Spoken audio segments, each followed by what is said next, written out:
बुलेटिनमध्ये पुन्हा एकदा स्वागत. सगळ्या महत्त्वाच्या बातम्यांचा वेगवान आढावा. पुण्यामधल्या जैन बोर्डिंग हाऊसच्या जमिनीची बेकायदेशीरपणे विक्री केल्याच्या मुद्द्यावरून पुण्याचं राजकारण सध्या तापलेलं आहे. जैन बोर्डिंग हाऊसची जमीन ज्या गोखले कन्स्ट्रक्शन कंपनीला विकण्यात आली, यामध्ये केंद्रीय राज्यमंत्री मुरलीधर मोहोळ यांची भागीदारी असल्याचा आरोप आहे. यावरती आज मुरलीधर मोहोळ यांनी स्पष्टीकरण दिलंय. या जमिनीचा आणि माझा काहीही संबंध नाही, राजू शेट्टी यांनी चुकीचे आरोप केल्याचं देखील मोहोळांनी म्हटलंय. तर या जागेवरून आणि या जमिनीवरून जैन समाजानं मोर्चा काढला. तसंच माजी खासदार राजू शेट्टींनी देखील मोहोळ यांच्यावरती निशाणा साधलाय. घेतला विकायचा त्याच्याही अगोदर जर मी त्या फर्ममधनं बाहेर पडलो आणि ती फर्म अशी आहे की त्याच्यामध्ये एकही रुपयाचा व्यवहार झाला नाही, तर मग मुरलीधर मोहोळचा या विषयाशी संबंध कुठे आला? काय म्हणतात धंगेकर, जमीन चोर निघाला मुरलीधर, स्टे ट्यून अशी खोचक टिप्पणी करणारी एक पोस्ट एकनाथ शिंदेंच्या शिवसेनेचे नेते रवींद्र धंगेकर यांनी ट्विट केली आहे. यासोबतच धंगेकरांनी मुरलीधर मोहोळ यांच्या राजीनाम्याची देखील मागणी एबीपी माझासोबत बोलताना केली. पुण्यामधल्या जैन बोर्डिंग हाऊसच्या जमिनीच्या व्यवहारावरून धंगेकर यांनी भारतीय जनता पार्टीचे खासदार मुरलीधर मोहोळ यांच्यावरती निशाणा साधला आणि यावरती आता मुरलीधर मोहोळ यांनी प्रत्युत्तर दिलंय. महायुतीमधील नेत्यांनीच मोहोळांवरती निशाणा साधल्यामुळे पुण्यामध्ये महायुतीमध्ये बिघाडी होण्याची शक्यता आहे. मुरलीधर मोहोळ हे या ठिकाणी ज्यावेळेला प्रचाराला गेले त्यावेळेला ह्या संस्थेत गेले. ह्या संस्थेमध्ये चकोर गांधे, विशाल गोखले आहे आणि परत मुरलीधर मोहोळ. हे कधी निवडणुकीत गेले आणि ही जागा ज्यावेळेला त्यांनी बघितली आणि त्यावेळेपासून त्यांची सुरुवात झाली की ही जागा खायची. मग खायची कशी, तर त्यातले 2 संचालक लोक ताब्यात घेतली, त्यांच्याशी चर्चा केली. निवडणुकीच्या काळात सुद्धा विधानसभा असेल, लोकसभा असेल, या व्यक्तींनी खालच्या पातळीवर जाऊन सगळ्यांवरती आरोप केले होते आमच्यावर. तेव्हा सुद्धा तुम्हाला सगळ्यांना सांगितलं होतं की मी तरी सुद्धा या माणसावरती एकही शब्द बोलणार नाही. आजही मी एकही शब्द या व्यक्तीवरती बोलणार नाही. काय वैफल्यग्रस्त आहे, सगळीकडनं नाकारलं गेलेलं आहे आणि मग आता करायचं काय म्हणून रोज काहीतरी नवीन उद्योग सुरू झाले आहेत, याच्यावर टीका करतात. बुलडाण्यामधील संजय गायकवाड वापरत असलेल्या 1.5 कोटींच्या डिफेंडर कार मालकानं आता स्पष्टीकरण दिलंय आणि ही कार आपलीच आहे आणि कमिशन पोटी कुणाला देखील दिली नसल्याची माहिती निलेश ढवळे यांनी दिली. दरम्यान आपण कोणत्याही चौकशीसाठी तयार आहोत असं देखील त्यांनी म्हटलंय. कोणत्या कमिशनमधून डिफेंडर घेतली असा आरोप भाजपचे बुलडाणा जिल्हाध्यक्ष विजयराज शिंदे यांनी आमदार गायकवाड यांच्यावरती केला होता. जो कधी आमच्याकडून कोणत्याच प्रकारचं कमिशन घेतही नाही आणि आता कोणत्याच प्रकारची टेंडर नाही आहे, त्यामुळे कमिशन देण्याचा प्रश्नच उद्भवत होत नाही. मी ती डिफेंडर माझ्या मुलाच्या आग्रहास्तव ती विकत घेतली. मला गाडीचा एक छंद आहे, वेगवेगळ्या गाड्या हे करायचा. भाजपच्या माजी खासदार प्रज्ञासिंग ठाकूर यांनी एक वादग्रस्त वक्तव्य केलंय. मुलीने दुसऱ्या धर्मामधल्या व्यक्तीच्या घरी जाण्याचा प्रयत्न केला तर तिचं तंगड तोडा असं प्रज्ञासिंग ठाकूर म्हणाल्या. आईवडिलांचं न ऐकणाऱ्या मुलींचं तंगड तोडा, मुलींना मारावं लागलं तर मारा, पण इतर धर्मीयांच्या घरी जाऊ देऊ नका असं ठाकूर म्हणाल्या. आणि त्यांच्या या वक्तव्यानंतर अर्थातच नवीन वाद सुरू झालाय. रोल लेना लेकिन मन को मजबूत कर लेना और मन को इतना मजबूत करना कि अगर हमारी लड़की हमारा कहना नहीं मानती है, अगर हमारी लड़की किसी विधर्मी के यहाँ जाने का प्रयास करती तो उसके टांगे तोड़ने में भी कसर मत छोड़ना. परभणीच्या गंगाखेडमध्ये रासपकडून निवडून आलेले आमदार रत्नाकर गुट्टे यांनी स्थानिक स्वराज्य संस्थांच्या निवडणुका या स्वबळावरती लढवण्याची घोषणा केली आहे. नगर परिषदेच्या सोबतच जिल्हा परिषदा आणि पंचायत समित्या या सर्व निवडणुका रत्नाकर गुट्टे स्वबळावरती लढवतील. एका व्हिडिओच्या माध्यमातून त्यांनी ही घोषणा केली. गुट्टे यांच्या स्वबळाच्या या नाऱ्यामुळे गंगाखेडमध्ये आता महायुतीमध्ये फूट पडल्याचं समोर आलंय. पहिलं म्हणजे ही निवडणूक मी कुणालाही सोबत घेऊन लढणार नाही. ही निवडणूक गंगाखेड विकास आघाडी आणि मित्रमंडळाच्या माध्यमातून ही निवडणूक लढणार आहे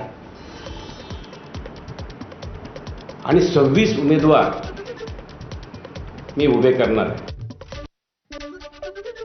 दिवाळीला हिंदूंच्या दुकानामधूनच खरेदी करा या संग्राम जगताप यांच्या वक्तव्यावरून वाद झाला होता आणि या संग्राम जगताप यांचं ऐकून खरेदी केल्याचं राष्ट्रवादीचे आमदार अमोल मिटकरी म्हणाले.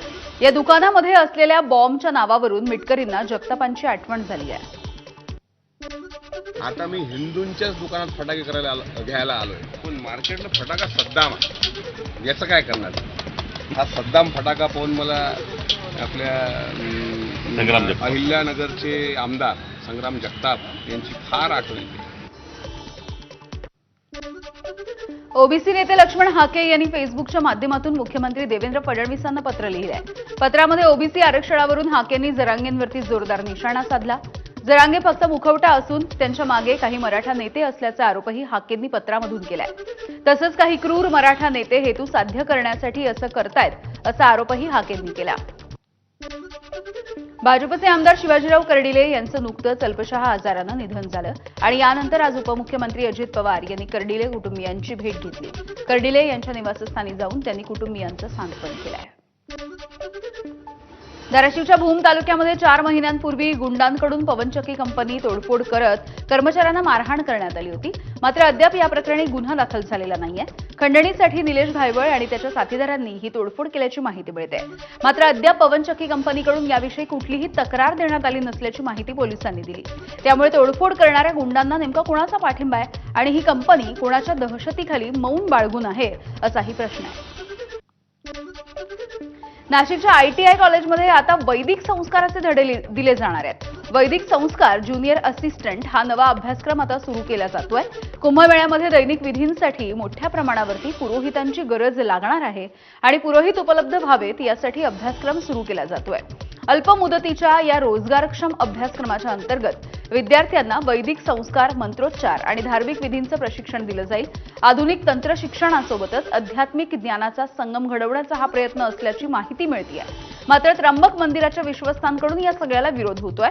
तर नाशिक आणि त्र्यंबकेश्वरच्या स्थानिक पुरोहितांनी देखील याला विरोध केलाय. ITI मध्ये किंवा औद्योगिक प्रशिक्षण संस्थेमध्ये पौरोहित्य ह्या व्यवसायाचं प्रशिक्षण देण्यात येत आहे आणि त्या कोर्सला ॲडमिशन घ्यावी. मी सर्वप्रथम ही घटना अतिशय चुकीची आहे. हिंदू धर्माच्या रूढी परंपरेला छेद देणारी आहे. तर पौरोहित्य हा याला व्यवसायाचं स्वरूप देऊन असं कोणता हट्टा सरकारने करायचं ठरवलंय. दाभोळच्या खाडीमध्ये सुवर्णदुर्ग शिपिंगच्या माध्यमातून सुरू करण्यात आलेल्या अत्याधुनिक हाऊसबोट प्रकल्पाचं उद्घाटन उद्योगमंत्री उदय सामंत यांच्या हस्ते झालंय. ही हाऊसबोट 8 रूम्स असलेली महाराष्ट्रामधली पहिली हाऊसबोट आहे. या हाऊसबोटमुळे पर्यटकांना दाभोळ खाडीचं शांत आणि नयनरम्य सौंदर्य, जैवविविधता, कांदळवन हे देखील जवळून अनुभवता येईल. यासोबतच कोकणी खाद्यपदार्थांची चव देखील चाखता येईल. या हाऊसबोटचे दर देखील सर्वसामान्यांना परवडतील असेच आहेत. ज्येष्ठ पार्श्वगायिका आशा भोसले यांनी मुंबईमध्ये आशा भोसले संगीत अकादमी सुरू करण्यासाठी राज्य सरकारकडे जागेची मागणी केली आहे. त्यांनी या संदर्भातलं पत्र मुख्यमंत्री कार्यालयाला पाठवलं. त्यांची ही मागणी मान्य करून राज्य सरकारने म्हाडाच्या मुंबई मंडळाला जागेचा शोध घेण्याचे निर्देश दिले. मुंबई मंडळाने वांद्रे अंधेरीच्या दरम्यान जागेचा शोध घ्यायला सुरुवात केल्याची माहिती मुंबई मंडळाचे मुख्य अधिकारी मिलिंद बोरीकर यांनी दिली आहे.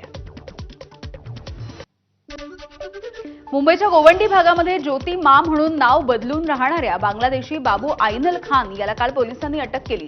यानंतर आज शिवाजीनगर पोलिसांनी बाबू आयनल खान याच्याशी संबंधित आणखी 2 बांगलादेशी किन्नरांना अटक केली आहे. बाबू खान बरोबरच हे 2 बांगलादेशी किन्नर राहत होते. मात्र आता पोलिसांनी त्यांना अटक केली असून त्यांना बांगलादेशला नेऊन सोडलं जाणार आहे. ऐन दिवाळीच्या काळामध्ये पनवेल शहरामध्ये पाणी टंचाई निर्माण झाल्यामुळे रहिवासी मेटाकुटीला आले आहेत. सिडको आणि पनवेल महानगरपालिकेच्या दरबारी आंदोलनं करून देखील पाण्याचा प्रश्न सुटत नाहीये. लोकांना पाणी मिळत नसल्यामुळे पनवेल महानगरपालिका हद्दीमध्ये कोणत्याही नवीन बांधकामाला परवानगी देऊ नये अशी मागणी पनवेलचे भाजपचे आमदार प्रशांत ठाकूर यांनी सिडको आणि महानगरपालिकेकडे केली आहे. एकीकडे लोकांना पाणी मिळत नसताना दुसरीकडे बांधकाम साईट्सवरती पाण्याची नासाडी होतीये.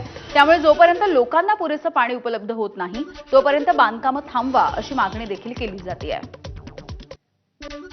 या परिसरामध्ये ते सिडकोचं स्वतःचं हेटवणे धरणाचं पाणी घेत आहे आणि प्लस नवी मुंबई महापालिकेचं पाणी घेत आहे. तळोजा परिसरामध्ये सिडको MIDC कडून पाणी घेत आहे. या सगळ्या ठिकाणी पाण्याचा तुटवडा आहे हे वेळोवेळी लक्षात आले. सिडको याच्यामध्ये दुरुस्ती करते, काही कामं करते, पण लोकांना अजूनपर्यंत दिलासा मिळालेला नाही. दीपावली सणाच्या तोंडावरती आज साताऱ्यामधल्या कराड इथे सोनं खरेदी करण्यासाठी ग्राहकांनी गर्दी केली.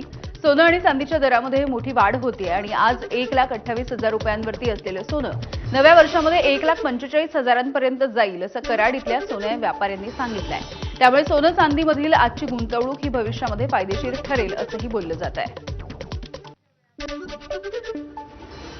आणि यानंतर बुलेटिनमध्ये अगदी छोटासा ब्रेक. बघत रहा एबीपी माझा.